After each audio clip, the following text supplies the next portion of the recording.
नमस्कार दोस्तों। आज एक कहानी के साथ फिर हाजिर हैं हम। सच्ची घटना है और मेरा प्रिय मित्र भी है कि शादी 3 वर्ष पहले हुई थी। उसका 2 साल का बेटा भी है।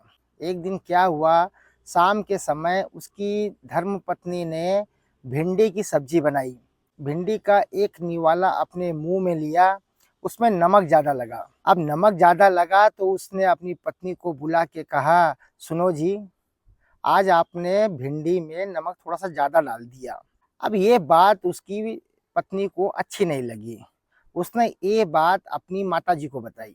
उसकी माताजी को बताई, माताजी से पिताजी के पास गई, पिताजी से बड़ी बहन के पास गई और धीरे-धीरे ये नमक थोड़ा-थोड़ा बढ़ता रहा।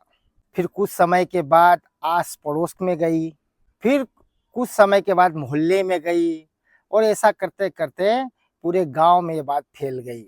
नमक की मात्रा बढ़ के 1 पैकेट हो चुकी थी।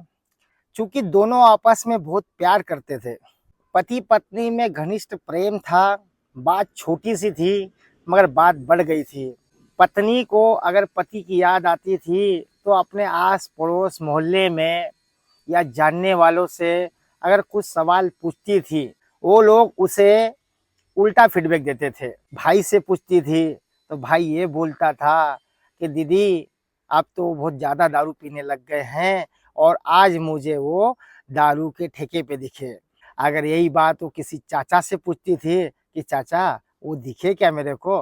तो चाचा ये बोलता था कि बेटा वो तो फलानी जगह पार्टी कर रहा था।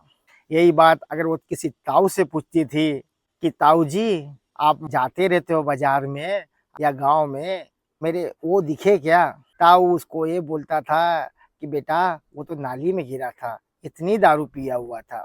ये बातें सब सुन के कि पत्नी और क्रोध से भर जाती थी। ऐसे ही पति के साथ भी होता था। पति भी उससे बहुत प्रेम करता था। पति भी उसकी खैरियत और अपने बच्चे के बारे में किसी से पूछता था कि वो कैसी है, मेरे को याद करती है कि नहीं करती है। अगर पति अगर उस मोहल्ले के किसी भाई से पूछता था तो उसको बोलते थे कि भैया वो तो तेरे से अब दूर हो गई है, अब वो तेरे पास नहीं आएगी। ये किसी चाचा, बड़े भाई से अगर वो पूछता था तो वो भी उसको उल्टी राय देता था, अरे भाई तू भूल जा, अब नहीं तेरे पास आएगी, अब तो तेरे से तलाक लेगी। यही बात किसी चाचा ताऊ से, चाची से पूछता था तो वो भी उसको उल्टा फीडबैक देते थे। अभी मामला यहीं तक है, अब कितना आगे बढ़ता है। तो ये जो बाकी के लोग हैं, जो एक चुटकी नमक से बात शुरू हुई थी, आज वो एक कट्टा नमक बन गया है। भगवान न करे कि ये क्वांटिटी और बढ़े, दोनों एक दूसरे के साथ में वापस आ जाए।